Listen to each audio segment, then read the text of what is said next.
Hi YouTube, this is vidhead85 and this is part 2 of the 5 love languages that I will be discussing today, or at least in this video I will be discussing words of affirmation.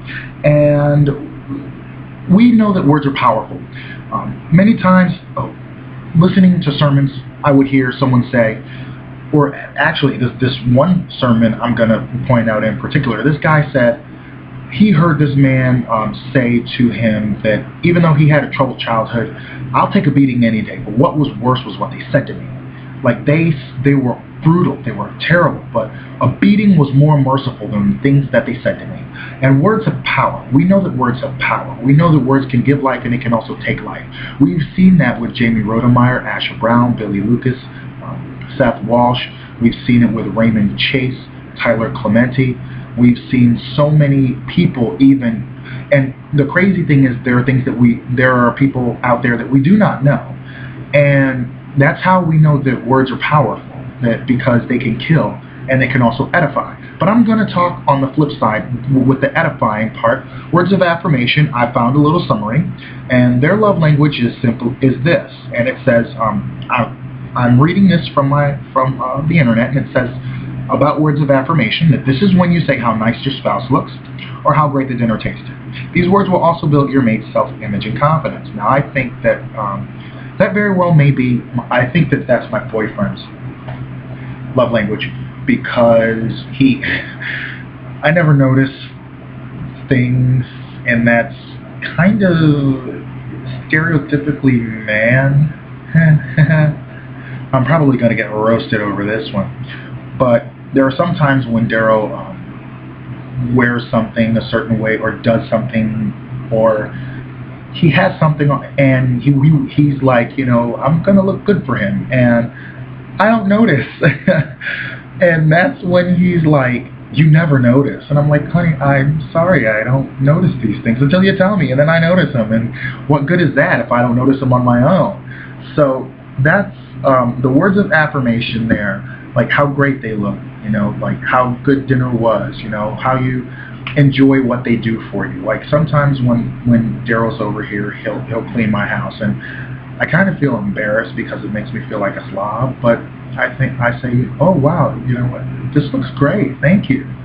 And that gives him a little smile on his face, and he appreciates that.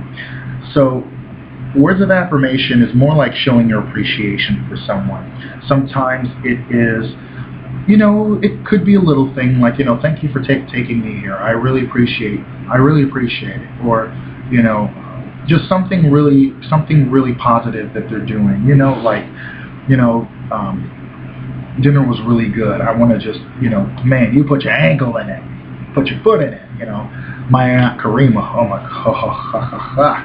That woman can cook. No, she can't cook. She can burn. Like, that's like how good her cooking is.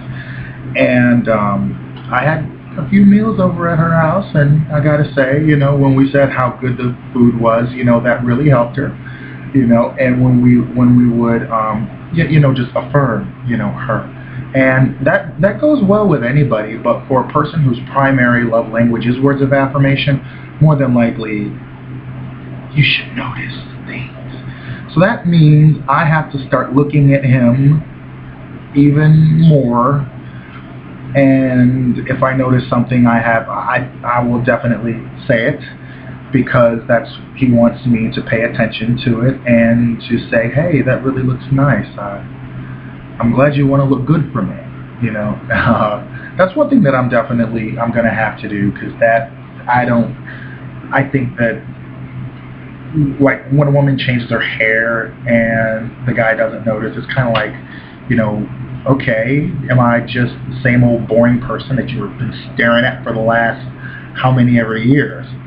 So is your love language words of affirmation? Is it something that you feel describes you?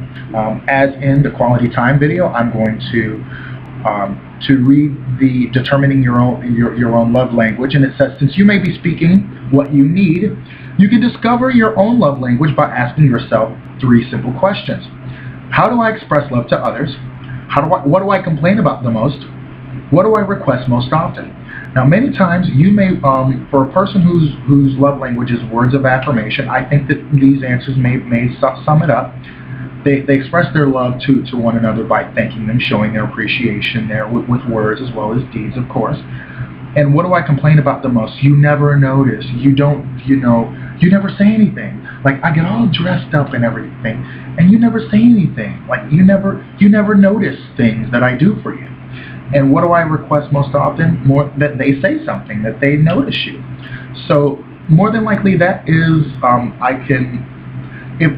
can pretty much say that seems to be right on the right track with words of affirmation. If that's your love language, tell me about it. Tell me what you think about it from that standpoint. And also get the book by Gary Chapman. There's the 5 love languages, regular, I will say, because it was just the 5 love languages when I read it. And I definitely want to buy that book. I really want to buy that book and maybe get a copy for Daryl too, because I love, well, then again, he reads like crazy, so I probably wouldn't even have to get him a copy. I'd probably just give it to him. He'd read it in a day or two and then not have it back. So just buy the book. Definitely buy the book. It has one for kids. It has one for teenagers. It has one for your spouses as well. And you can learn a lot from that book as well. And by what do they need? How is it that I can speak to them in their language? Because I mean, if a person only speaks Spanish, as we have a few people who only speak Spanish at my work, speaking to them in English is like, ¿qué? That's what they're going to say, like, what? ¿Qué? So tell me what you think about that. Do you think that that's yours? Do you think that that's your spouse's? Do you think that your kids, have that primary love language? Because ultimately, when you find it out, you can learn how to express your love for them in their primary love language that they understand. So rate, comment, subscribe. Have a great day, and use your words to build people up. If you don't use them to build people up and they're worse off than when they met you, then you should just be quiet. You should maybe just sew your mouth shut or something, because it's not good to have all that. And I'm not going to lie, sometimes that's me too. So people say God gave us 2 ears and a mouth for a reason, so we should listen twice as much as we speak. So with that, I'll bid you adieu for now. Bidhead 85.